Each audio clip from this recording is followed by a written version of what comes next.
10 makanan yang wajib kita stop dulu sementara. Nggak usah mikirin kita bakalan stop seumur hidup. Sementara aja kita dulu stop selama sebulan, 2 bulan, atau bahkan 3 bulan untuk kita bisa menurunkan berat badan, kadar lemak. Mau di pipi, mau di paha, mau di perut, terutama yang paling susah gitu ya. Yang awalnya misalnya kadar lemaknya kalau gua gini, mukanya cabi banget, berjerawat karena nggak sehat hidupnya. Atau bahkan kadar lemaknya itu udah mulai tinggi ya, 40% kayak gini. Kita turunin ke kadar lemak yang ideal. Artinya apa? Lemak perutnya udah nggak ada lagi. Bahkan sampai kelihatan tuh otot perutnya. Di kadar lemak 15% kayak gini. Atau kalau perempuan ke kadar lemak 20%-an kayak gini. Kalau kita berhenti dulu nih mengkonsumsi 10 makanan ini. Kalau misalnya teman-teman mau serius ya, turun berat badan kayak klien gue ini ya, itu 10 kg dalam 1 bulan, dan lingkar perutnya turun 11 cm, atau buat yang perempuan ya, itu umurnya udah 55 tahun gitu, berat badan turun 6 kg, dan lingkar perutnya turun 10 cm, teman-teman bisa lihat di layar ya. Nah, apa aja makanan-makanannya? Kita langsung bahas aja satu persatu. Oke, jadi makanan yang pertama apa? Yaitu adalah makanan yang berbahan dasar tepung. Contohnya mie, oke? Mie itu ya, buat teman-teman nggak tahu, itu adalah karbohidrat olahan ya, tepung, ditambah lagi biasanya sama bumbu mie-nya. Bumbu mie-nya itu gulanya tinggi, yang diserbuk-serbuk itu ya. Itu ada kandungan gulanya loh. Apalagi di kecapnya. Kecapnya ada gulanya, ada karbo, ada kedelainya, ada minyak nggak sehat. Itu lu campur dan lu makan tiap hari. Nggak heran misalnya apa? Misalnya perut lu buncit, oke? Nggak heran misalnya usus lu bermasalah. Nggak heran misalnya lu GERD. Nah, yang kedua,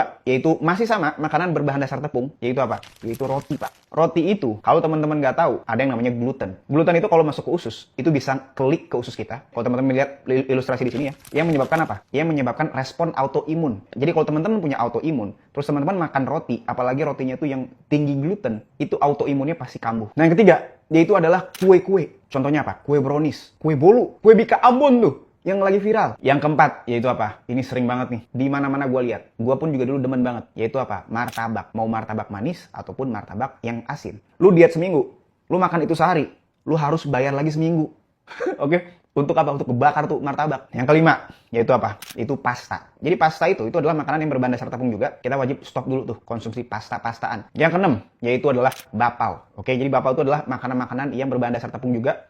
Kita wajib hindari juga ya. Yang ketujuh, yaitu apa? Yaitu donat. Oke, jadi donat itu, gua jamin teman-teman itu sering banget makan makanan donat ini. Itu bakalan apa? Bakal menghambat progres kita. Yang kedelapan, wah ini ngeri banget ya. Ini adalah makanan yang sering banget dikonsumsi bersamaan dengan kopi manis. Dan ini biasanya bakalan lebih parah lagi.